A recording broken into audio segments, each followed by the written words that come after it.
To my channel. ఈ వీడియోలో ఇప్పుడే అందిన వార్త. ఏపీ ప్రభుత్వ పెన్షనర్లకు పెన్షనర్స్ సంఘం విజ్ఞప్తి. పూర్తి వివరాలైతే వీడియోలో తెలుసుకుందాం. వీడియోని ఎక్కడే గానీ స్కిప్ చేయకుండా ఎండ్ వరకు చూడండి. అప్పుడే ఇన్ఫర్మేషన్ పూర్తిగా అర్థమవుతుంది.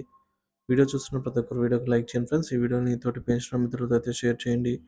కొత్తగా మన ఛానల్ చూస్తున్నవారు సబ్స్క్రైబ్ చేసుకున్నట్లయితే వెంటనే మన ఛానల్ అయితే సబ్స్క్రైబ్ చేసుకోండి. దీని ద్వారా నేను చేసే లేటెస్ట్ వీడియోస్ అన్నీ మీ వరకు రీచ్ అవుతాయి.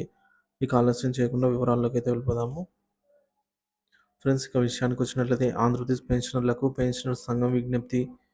ఆంధ్రప్రదేశ్ రాష్ట్రంలోని సర్వీసు మరియు ఫ్యామిలీ పెన్షనర్లు ఇద్దరు కొన్ని ముఖ్యమైన విషయాలను అయితే గమనించాలి. Annual verification certificate, life certificate సమర్పణ.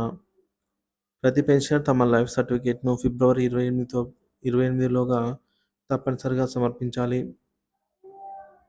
ఇప్పటి వరకు సమర్పించని వారు వెంటనే సమర్పించాలని సూచించడమైనది. లైఫ్ సర్టిఫికేట్ సమర్పణలో ఏవైనా సందేహాలు ఉంటే మీ జిల్లా పెన్షనర్స్ సంఘం అధికారులను సంప్రదించాలి.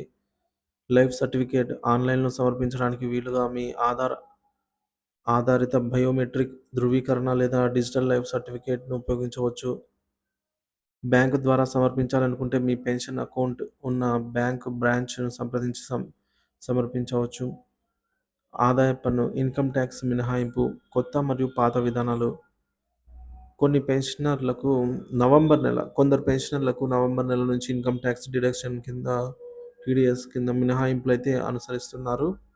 ఇంకా ఎవరైనా పెన్షనర్లు ఇన్కమ్ ట్యాక్స్ కట్టవలసిన అవసరం ఉంటే కొత్త విధానం, న్యూ రిజిమ్ లేదా పాత విధానంలో ఏది లాభదాయకమో నిర్ణయించుకొని కట్టవచ్చు. పాత విధానం ద్వారా ఎక్కువ మినహాయింపులు లభించవచ్చు. అందువల్ల మీరు మీ పెన్షన్ డిపార్ట్మెంట్ ద్వారా ఇన్కమ్ ట్యాక్స్ లెక్కింపు ఎలా జరుగుతుందో తెలుసుకోవాలి. స్టేట్ ట్రెజరీ అధికారులు డిఫాల్ట్గా కొత్త ట్యాక్స్ విధానానికి అనుసరిస్తున్నారు. అయితే మీకు పాత విధానం లాభదాయకమైతే ఒక లేఖ రాసి పాత విధానం ప్రకారం ఆదాయ పన్ను మినహాయించండి అని మీ ఎస్టీఓ అధికారిని సంప్రదించాలన్నమాట. పాత విధానం మరియు కొత్త ట్యాక్స్ విధానాల మధ్య తేడాలు. పాత విధానంలో స్టాండర్డ్ డిడక్షన్, హెచ్ఆర్ఏ, ఈటీసీ, ఈటీడీ లాంటి మినహాయింపులు అందుబాటులో ఉంటాయి. కొత్త విధానంలో తక్కువ ట్యాక్స్ రేట్లు ఉంటాయి కానీ మినహాయింపులు లభించవు. పెన్షనర్ల కోసం కొన్ని ముఖ్యమైన సూచనలు. పెన్షన్ పెండింగ్ సమస్యలు. మీ పెన్షన్ వివరాలు ఇంకా క్లియర్ కాకపోతే సంబంధిత ట్రెజరీ కార్యాలయాన్ని సంప్రదించండి. పెన్షన్ స్టేట్మెంట్ మీ బ్యాంక్ అకౌంట్లో ప్రతి నెల జమ అయ్యేలాగా పెన్షన్ వివరాలను పరిశీలించండి. పెన్షనర్ల ఆరోగ్య బీమా. ప్రభుత్వ ఆరోగ్య బీమా పథకం కోసం అర్హత ఉంటే దానిని వినియోగించుకోండి.